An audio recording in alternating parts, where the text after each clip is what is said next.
fire, fire.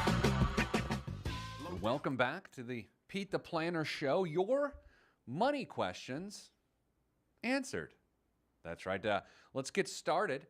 The first question we're answering today, as always, if you want to email us a question, have your question read on the air or at PeteThePlanner.tv, email us at askpete@PeteThePlanner.com. That's askpete@PeteThePlanner.com. Let's get started. Dear Pete, I read your recent column about advisors' fees, and I wanted to run my situation by you. We have a portfolio in excess of $2 million. Our financial advisor charges an $1,800 annual flat fee. The portfolio has grown in the past 2 years over 20%, with income over $100,000 a year. Our advisor fee seems far less than your article portrays as the standard. What is the difference of someone who gets 1% of the account versus a fixed fee? And this is from Kathy. All right, so my recent column in USA Today talked about a standard-ish fee for someone to manage your money is about 1%. I mean, it can be less than that if you got a lot of money. Usually it's above $1 million. It falls to around 75 basis points or 0.75%. If it's less than 100,000, it's going to be 1%, even up to 1.5%, sometimes even to 2%, which is too expensive. But what Kathy's indicating is she's got $2 million, and she pays $1,800 a year, $150 a month to have someone manage her money. That's ridiculous. That is I did the math here for you. It is 0.09%. She's paying 0.09%, not 0.9%, 0.09% to have her money managed. So here's the question that we're really answering here. Why does it cost the same to have someone manage $2 million as it would to pay someone to manage $200,000? Like, what's the difference? And the answer to this question is hotly debated within the financial and investment space right now because, let's be honest, if you're purchasing someone's time to manage your $2 million portfolio, why does that time cost more than manage the $200,000 portfolio? Now, it's important to establish what an investment advisor does, right? I mean, I'm not here to throw anybody under the bus, so we need to take a look and say, what exactly does an investment advisor do? Well, a number of things. Also, by the way, it's important to acknowledge that the Securities Exchange Commission, one of the regulatory bodies in the financial space, they define an investment advisor's role as, wait for it, an investment advisor gives a client advice about investments. Nicole, that's absurd, right? Yes. I mean, like, I didn't study a lot in college. You didn't? And if I went to a finance final in my college finance course and I was asked, what does an investment advisor do? Do you know what I probably would have written in the blue book? Advise investments. An investment advisor gives a client advice about investments. Yet the SEC, that's what they've come up with. Good job, SEC. Here's a golf clap for you. Yeah. Excellent work, SEC. But here's what a financial advisor really does, or an investment advisor, I should say. They help a client evaluate their risk tolerance.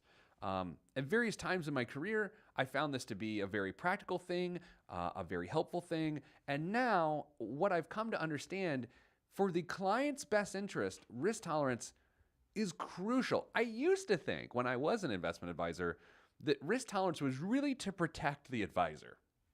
I talked to a lot of advisor friends back in the day, and even our compliance department would say, make sure you fill out the risk tolerance and keep it in your client folder, your client file. Why? Because if the market goes down and the advisor or the client says, hey, this is against my risk tolerance, you just pull out the risk tolerance and I'm like, no, you're wrong, it's right here.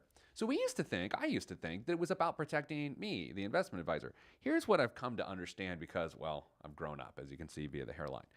I think risk tolerance is really about making sure the client can get the most bang for their buck, right? So the client doesn't have the anxiety that comes with being invested incorrectly, which then will change how they behave, and that behavior can change their portfolio, and that portfolio will then underperform because it's constantly being diddled with. That's right, diddled with. So understanding your risk tolerance is super important, and it's more important than I used to think it was. Something like that. Also, time horizon. A good investment advisor will help you understand the time horizon for your money. They will help assess your investment knowledge. This is important too. Obviously, you go to an investment advisor because the investment advisor knows more than you do, but you have to have a certain working understanding of how all this stuff works. And if you don't, maybe you shouldn't be in some of those investments. It's the old, you shouldn't invest in something you don't understand. That's a little too cute. You are going to invest in things you don't understand because why do you have time to invest and understand all these things? They'll also need to understand your tax situation, a good investment advisor, your family considerations, and your investment objective. That's what a financial advisor does. So we're going to use a hypothetical here. Let's say it takes 10 hours a year, 10 hours a year for an investment advisor to do that for you. By the way, it doesn't take 10 hours a year. 0% chance it takes 10 hours a year to do all of those things. Oh, by the way, they're also rebalancing your portfolio. They're doing tax loss harvesting, replacing underperforming funds. Okay, so they're doing some things, but they're not spending 10 hours. But let's say they were. If they're spending 10 hours and you have $2 million, aren't they spending the same 10 hours if you have $200,000? Nicole, does that make sense? No. If I'm dedicating as a service professional 10 hours of my time, right? Like Right. how what? Like even just taking it into your own business hours of like what you do within that time frame at your own place of work. Right. It's insane. Okay, so let's do the math that we have here. Okay, let's say it's 10 hours of time. $1,800, Yeah. 10 hours of time. That means it's $180 an hour. I would argue that's a really fair rate to pay a professional investment advisor. Probably not enough. Okay. Yeah. Let's say it's 10 hours and you're paying 0.5%, which potentially, if you have a $2 million portfolio, you might pay what we call 50 basis points or 0.5% for that advice, which is $10,000 a year, which, Nicole, would mean for that same 10 hours, instead of Yeah. paying $180 an hour, you're paying $1,000 an hour. Same 10 hours. Oh my God. Now, we have to look at the other side of this because that's what we do. Here. It's a little more complex than that, right? Because there are certain complexities that If you come would. with having more wealth. Yeah. There just are more tax considerations, more estate planning considerations, these sorts of things. So we have to account there's a little bit of a difference there. We also have to look at it from this perspective. The less an investment advisor charges, Mm-hmm. the more clients they need to make a living. Okay. Because you only have so many hours in a year that you can spend on this stuff. Yeah. So that is to say that potentially their attention to detail and servicing you is going to be less if they charge you less, which is sort of an obvious thing, right? You get what you Right, pay yeah. for. Now, to the same tune, but sort of flipped, an investment advisor that charges you under the what's called the AUM model, or the assets under management fee-based model, Mm-hmm. then they have generally a lot more overhead they can handle because they're making, if I'm making $1,000 an hour, I can afford to hire a couple people to help service you and give you great customer service. Yeah. If I make $180 an hour, I'm going to be honest, probably don't have someone sitting at the front desk. Probably don't have someone answering the phones. I'm probably not in a nice building. Like I'm not sponsoring the local 5K. I'm not even sponsoring the local soccer team. I'm just surviving. Surviving, if you would. By the way, that's tone deaf to say making $180 an hour is merely surviving. Tisk tisk on me. But come on. So I think it's a fair question to ask. Why are we comfortable? Why are the vast majority of people who pay an investment advisor a fee, why are they paying it based on their assets under management versus the time spent? And Nicole, here is the ultimate answer. Because the market supports that. That's it. That's it. It's the classic, well, that's the way it's done, and people are accepting of that, so that's the way it is. And that's the truth. If fewer people, I should say, became accepting of this idea, it would change. And there are more and more companies going to this flat fee model. I know several advisors under this flat free, sometimes it feels Flat. that way, Full free. flat fee model, but then there's also stipulations, right? It's a flat fee until you have a certain amount of money, then it switches over to the asset-based model. But I don't know. So there's your answer. There's your answer of what's the difference between paying your advisor based on the money you have or paying the advisor based on their time. In a perfect world, I would pay my financial advisor based on the time they spent. I mean, if you go to the airport and you're getting your shoes shined, it's $6, whether it's a pair of $40 kicks or a pair of $400 loafers. Same $6, right? If I send my attorney a contract to read, I'm paying him $200 an hour, whether the contract is worth $2,000 to my company or $20,000. If I'm mailing a birthday card to my nephew for 49 cents in the U.S. Postal Service, or I'm sending my wife an anniversary card with a handmade free gift card for a foot rub that I'm giving her, it's the same 49 cents. So there's your answer.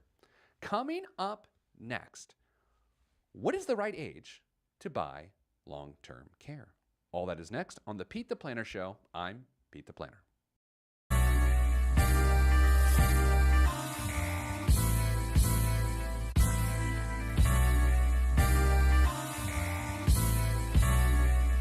This is where I came from. Planet Lovetron, where we drop love bombs, funk missiles, and live in soul shelters. No helter-skelter. The heat don't swelter because everybody stays cool. Left many moons ago to bring the philosophies of my ancestors to another place, God. Picked the third rock, gave me to my earth family, and told me to create. And so I am. Pen in my hand, microphone on the stand. Over vinyl, I command and demand. Magnificence in an instance, I can make you dance, cry, or love. Fly as a dove, released from Everest. The fresh is fresh, and you can call me E.T. Word to John Tesh. Let me bless this harmonic presentation. It's amazing, so amazing. I'm the reason. Salutations, I bring you Lovetron greetings from a faraway land. I am the sole controller. Put the remote down and let me take control. You're now a part of my zone, so enjoy yourself. Lovetron can restore your health. I bring you greetings, salutations. How you doing? And is that how y'all say it? The tinkling of the keys is an homage to the little star. I sojourn over poetic descriptions of sound and travel to my other world. Out of this world, spaceship on my arm took me home, fueled by the ink and the megabytes and the hypertext transfer protocol, stronger than the Skynet and the Terminator. I push faders into warp speed, glide with ease, creating a breeze they call a black hole. Event horizon, no rear view concerns. This I adjourn, and beats I burn. This I adjourn, and beats I burn. Salutations, I bring you Lovetron greetings from a faraway land. I am the sole controller. Put the remote down and let me take control. You're now a part of my zone, so enjoy yourself. Lovetron can restore your health. I bring you greetings, salutations. How you doing? And is that how y'all say it?